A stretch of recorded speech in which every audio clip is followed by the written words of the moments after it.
In this video, we'll finish up the remaining problems 12 through 17 in the section 6.1, looking at area between curves.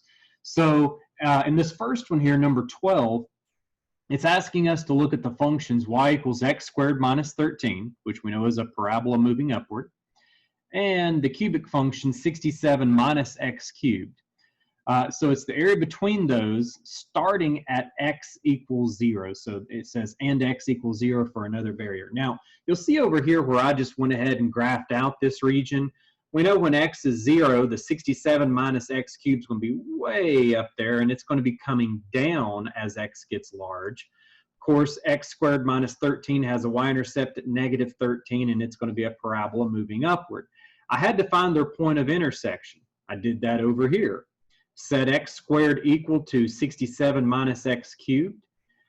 When I did that, I moved everything to the right-hand side to get a positive x cubed plus x squared. I had minus 13 and then minus 67 for minus 80. Yet again, this is one where I would have just suggested, because that would be pretty darn hard to find out by hand, I would suggest just finding that intersection by hand. So I would type in x cubed plus x squared, and we have minus 80. I already have a 0 in y2. I need to find when y1 is equal to y2. I can do that, and I'm pretty certain my answer is between negative 10 and 10, so I just hit zoom 6. I don't need a pretty graph. All I need to see is that, well, that looks like it's at 4. To make certain, I could go second calc 5. Since I have y2 is 0, this will find my intersection of when that curve is equal to 0, and it is 4. So graphically, I knew that these two curves were equal at 4. Well, now when you plug a 4 into this, you'd get 4 squared minus 13 is 3, and 67 minus 4 cubed, that's 67 minus 64 is 3. So clearly, our ordered pair is the ordered pair 4, 3. That's where they meet. All right, so we're trying to find the area from 0 to 4 of the top curve minus the bottom curve. Everything's immediately set up. We take integral from 0 to 4 of 67 minus x cubed minus the function x squared minus 13. And when you do that, you can simplify the inside to get the negative x cubed minus x squared plus the 80, because it'd be 67 plus 13. Each of those is just easy power rule integral formulas. Minus x to the 4th over 4 minus x cubed over 3 plus 80x integrated from 0 to 4. You don't have to worry about 0, you just get a 0. When you plug in the 4, you get what I had here. It'd be negative 256 over 4, which is negative 64, minus 64 over 3 plus 320. Whenever you plug that into your calculator to get a nice fraction, which is what Achieve will want, you get 704 over 3. I'll go ahead and enter that fractional answer in and say check answer, and Achieve likes it. Okay, so now I'll go on to the next question here. Let's see, next question. For number 13. Number 13, similar, but I like it more because it gives us absolute values, which requires us to think a bit more. Says, find the area of the region enclosed by the graphs x is equal to the absolute value of y, and x is equal to 10 minus the absolute value of y. So first thing I recognize is that this is not a function y in terms of x. This is a relation x in terms of y. So I'm automatically thinking I'm going to have to integrate this problem with respect to y and find right minus left. Okay, let's think about that. So I had x is equal to the absolute value of y, and x is equal to 10 minus the absolute value of y. Now, what I did in order to avoid what I was just saying, I thought, well, since it's in terms of y, I would have to integrate with respect to y. You would. But in order to do this, I just said, since variables are arbitrary anyway, why not switch them? This is something you can always do. So what if you don't want to graph x is equal to the absolute value of y? Then graph y is equal to the absolute value of x. And here graph y is equal to 10 minus the absolute value of x. Again, it doesn't matter as long as whatever you change here, you change here. If you're switching x and y here, switch x and y here. And the area between the curves will be the same. So I wanted to avoid the right minus left and still do top minus bottom. I switched the variables. So now I had y equals the absolute value of x, that's my low function, and then 10 minus the absolute value of x. Well, it has a y-intercept of 10, and then you're subtracting the absolute value of x, so it's going to be a v function moving downward. Of course, if you set one function equal to another, and I think I must have just done that in my head, if you set 10 minus the absolute value of x equal to the absolute value of x, you get 2 times the absolute value of x is equal to 10, which gives you 2 times the absolute value of x is 10, absolute value of x is 5, which means it's going to intersect at 5 and at -5. You could easily see plugging a 5 into either of these equations. Of course, it's the same thing. 10 minus 5, 5, and absolute value of 5 is 5. Same thing on the negative side. So this is what my region looks like. And I know that I could integrate from -5 to 5 and say the top function is 10 minus the absolute value of x, and the bottom function being the absolute value of x. Well, instead of doing that, I just used the idea of symmetry. These two functions are both symmetric with respect to the y-axis. So this whole region, and my graph is not the greatest, but hopefully you can tell even in it, is that I could take the area of the whole region by just saying, let's just take the area from 0 to 5 and double it. That's what I've done. I've doubled the area from 0 to 5 by integrating from 0 to 5, 10 minus x minus x. Now, how did that help? Well, because when x is positive, the absolute value does nothing. So 10 minus the absolute value of x is just simply 10 minus x. And then minus the absolute value of x, it's simply minus x, because when x is positive, the absolute value does nothing. I can just ignore it. Makes it so much easier to work with. This is just the integral of 10 minus 2x from 0 to 5. And then when I use the power rule, I'll get 10x minus x squared. I'm evaluating that from 0 to 5. Plug in your 5, you'll get 50 minus 25 for a total of 25. Multiply that by 2 to get to 50. Why didn't I mention the lower limit of integration? Because when you evaluate a polynomial at 0, you get a 0. Doesn't contribute anything. Final answer here, just 50.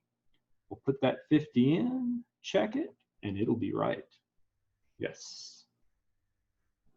Up next, for 14, they give us a cubic and a linear function to consider. Now, the cubic function is x in terms of y, so yet again, what I did just to make it easier to work is I switched the x and y variables in the problem. Instead of having a relation x in terms of y, it was easier for me to graph y in terms of x. So as long as I remember to switch the x and y's in both equations, it's still going to give me the correct area between the curves. So x equals y cubed plus 12y, I called y equals x cubed minus 12x. Instead of y plus 2x is 0, I called it x plus 2y is 0. So over here I had to solve for y and get, well, y is just going to be -1/2 x. Now, if I have this function and this function, I need to find out where they intersect. I set the cubic equal to the linear, and when I did that, if you add the 1/2 x to both sides, you'll get x cubed, it'd be minus 11.5. I wanted to keep it as a fraction, so minus 23/2x is equal to 0. Then the left-hand side, you can solve by factoring. You could factor out an x. When you do, you'll be left with x squared minus 23/2. Set each factor equal to 0. We know that there's an intersection at x equals 0. There's also an intersection at x is equal to the positive or negative square root of 23/2. This would give me x squared is equal to 23/2. So x is equal to the positive or negative square root of 23/2. Achieve is going to want exact answers, so I'm leaving that square root. I don't want to put a wimpy decimal approximation. Here's what the graph would look like in this region. My cubic function forms the top portion from the negative square root of 23/2 to 0, but from 0 to the positive square root of 23/2, the linear function forms the top curve.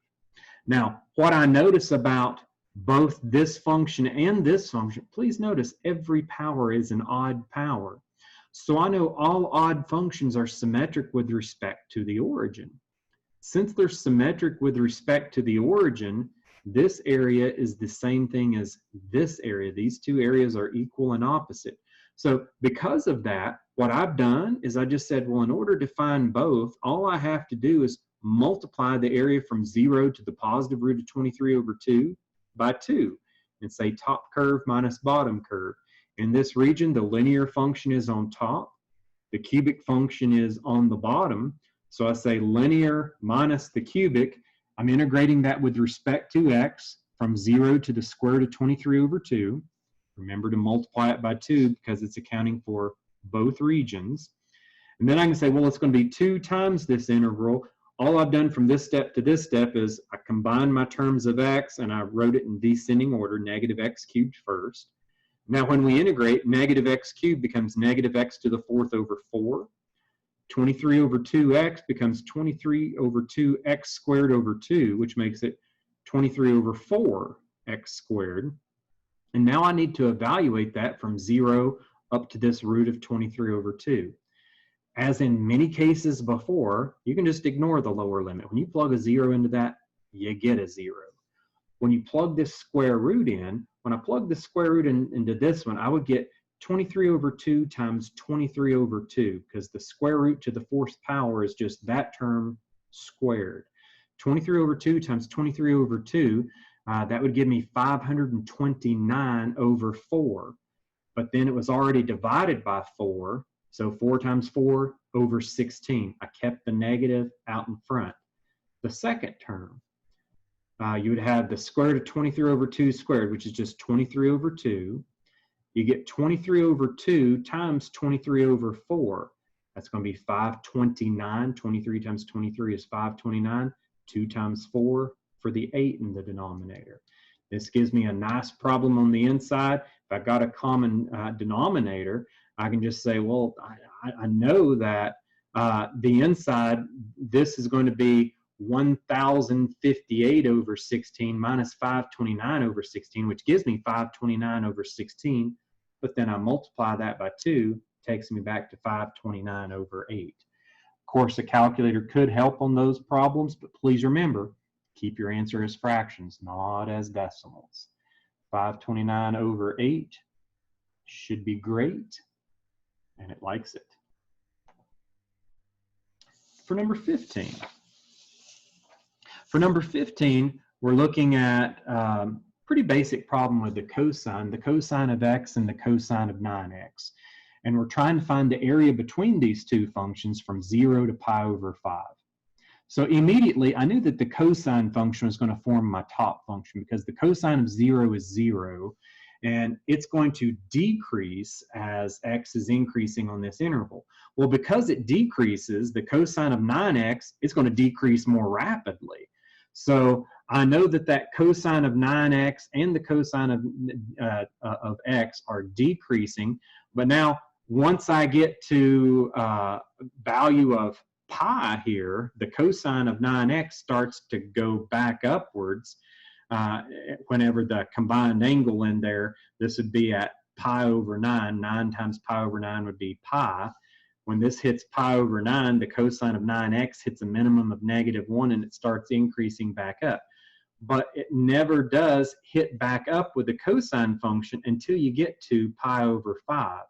I know that the cosine of pi over 5 and the cosine of 9 pi over 5 give me the exact same value because they're equidistant from the beginning point of 0 on our unit circle. One of them is pi over 5 radians upward, one of them is pi over 5 radians downward from 10 pi over 5.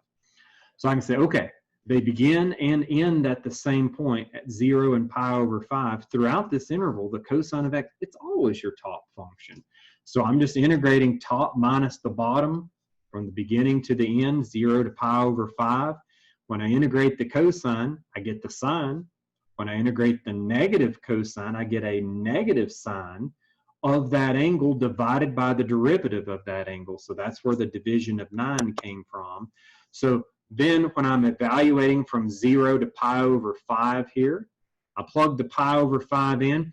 It's wanting exact answers, so I would have to just leave that the sine of pi over 5. That's not a nice value. It's an irrational number. And then I would have minus the sine of 9 times pi over 5 divided by 9, or minus 1/9 the sine of 9 pi over 5. When we evaluate it at 0, of course, the sine of our angles are 0, so you just get a 0. Now, when I'm thinking of pi over 5 and 9 pi over 5, what you need to remember with this, guys, here, whenever you're thinking of the sine function, please remember we know a full revolution of the unit circle is 2 pi, which is the same thing as 10 pi over 5. And so you can say, well, since this is considered as 0 or 10 pi over 5, pi over 5 would take me in this direction. Well, negative pi over 5 or 9 pi over 5 takes me the exact same amount in the other direction. Well, what are you supposed to know about the sine function? You're supposed to know that the sine function is an odd function. So the sine of x is the negative of the sine of negative x. So what I'm saying there is that the sine of 9 pi over 5 is the exact same thing as the sine of negative pi over 5, which is the negative of the sine of pi over 5.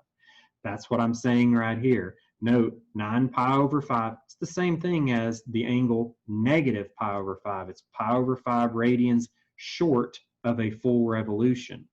So I can say, because of that reason, I can say this is the sine of pi over 5 minus 1/9 the sine of negative pi over 5. But I know that the sine of a negative angle is the same thing as the negative of the sine of the positive angle. So I could change the sine of that out in front and just say, well, then it's the same thing as plus 1/9 the sine of pi over 5. So I get 9 over 9 sine pi over 5 plus 1 over 9 sine of pi over 5 for a total answer of 10/9 the sine of pi over 5. So it's a calculus and a very cool trig question combined in one. We get 10/9 the sine of pi over 5, and I'll have to use their palette for the pi over 5. That should be gorgeous, and it wants it an exact answer, so no decimals desired. We get that in there correct. For 16, here's the work I did for 16. It's wanting to find the area of the region enclosed between the tangent of x and -3 tangent of x, and x equals pi over 6. So whenever I'm thinking of the tangent of x, I always just remember it kind of looks like x cubed stretched between the vertical asymptotes of negative pi over 2 and pi over 2. So I already know I'm trying to find the intersection of when tangent x and -3 tangent x. I already know they're going to intersect at x equals 0. So that's my beginning point. The tangent x would go up. It doesn't get a chance to approach that vertical asymptote at pi over 2 because you're cutting it short at pi over 6. When I thought about the tangent at pi over 6, I just thought in my head, well, that's the sine of pi over 6 over the cosine of pi over 6. The sine of pi over 6 is going to be 1/2. The cosine of pi over 6 is going to be the square root of 3 over 2. Thus, the tangent is 1 over the root of 3. So it's going to go up to 1 over the root of 3. So -3 tangent x obviously goes in the other direction at 3 times the rate. I don't quite have that drawn to scale. It would be going down 3 times as much here. It's going to go to -3 over the root of 3 by the time you get to that angle of pi over 6. Now I'm trying to find the region in between here. Clearly the tangent function forms the top curve. The -3 times the tangent function forms the bottom curve. So I can say it's going to start at 0, end at pi over 6 of the top minus the bottom. That's going to simplify to just be 4 tangent. I went ahead and just factored the 4 out. Now, when I'm integrating that tangent, this is something we did back in our substitution section. In order to integrate tangent, I called it sine over cosine. And then I said, let's let u equal the cosine of x. And the derivative of u, derivative of cosine, is the negative sine of x with respect to x. I didn't have a negative sine x dx in there, So I multiplied by negative on the inside and had to multiply negative on the outside. Now on the inside, this negative sign of x dx all just becomes du, and I have 1 over u du on the inside, my negative 4 on the outside.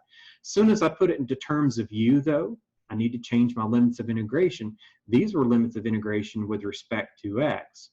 With respect to u, you just say, well, u of 0 is going to be the cosine of 0. That's 1. U of pi over 6, that's the cosine of pi over 6. Your unit circle tells you cosine of pi over 6 square root of 3 over 2. Our new limits of integration go from 1 to the root of 3 over 2. And so now, whenever I try to simplify that, I can say, well, this integral, it's easy now. Integral of 1 over u, by definition, is the natural log of the absolute value of u. This is evaluated from 1 up to the square root of 3 over 2. Again, all still multiplied by negative 4. On the inside, you'd say, well, it's going to be the upper limit, the natural log of the square root of 3 over 2, minus the lower limit. But please remember, the natural log of 1 is 0. So that lower limit doesn't contribute. It's just going to be that upper limit. And I'll have negative 4 multiplying. It should be negative 4 natural log of the square root of 3 over 2. Good answer. I'll leave it in that format and see if Achieve likes it. We have an answer of negative 4 natural log, and we don't need the absolute value because it's a positive term, but I'll have to use that root. So I'll say it's the square root of 3, and then that square root of 3 is being divided by 2. That should be my final answer. Absolutely. Last one for this section. We had one in our notes similar to this. We have the exponential function e to the x and the exponential function e to the negative x. I know that anytime I just change the sign on x, it's a reflection about the y-axis. So I have my e to the x function here, e to the negative x function here. The e to the x asymptotically approaches the x-axis as x goes to negative infinity. E to the negative x asymptotically approaches the x-axis as x goes to positive infinity. But you say, well, okay, clearly they're equal to one another when x is 0. Every single exponential function in existence intersects at the ordered pair 0, 1. And so we have that, but then it's wanting to find the area between that region of those two curves and the function y equals 10. So you just set either one of those exponential functions equal to 10. I set the e to the x equal to 10. And I said, well, then that's going to be true. You have to take the natural log of both sides to get rid of the base e, and you'll get x is equal to the natural log of 10. So I'd have natural log of 10 and 10. Over here, you'd have the negative natural log of 10 and 10. I only needed to worry about the positive side because I saw that this region was going to be symmetric with respect to the y-axis. Since it's symmetric with respect to the y-axis, instead of going from the negative natural log of 10 to the positive natural log of 10, I just went from 0 to the natural log of 10 of 2 times the top minus the bottom. The top is your 10. The bottom is the e to the x function here. If I would have did the other region, it'd been e to the negative x. So my bottom function in this region is e to the x. 10 minus e to the x integrates very easily to 10x minus e to the x. We integrate that, or we evaluate that from 0 to the natural log of 10. Plug in the natural log of 10, you'll just get 10 natural log of 10. And then e raised to the natural log of 10 gives you a 10. So I get 10 natural log of 10 minus 10. The lower limit, when you plug in a 0, 10 times 0 is 0, but then please be careful. Most of the time when you evaluate it at 0, you get a 0. Not in this case. E to the 0 is 1, so you're going to get a minus 1 or a negative 1 for that lower limit.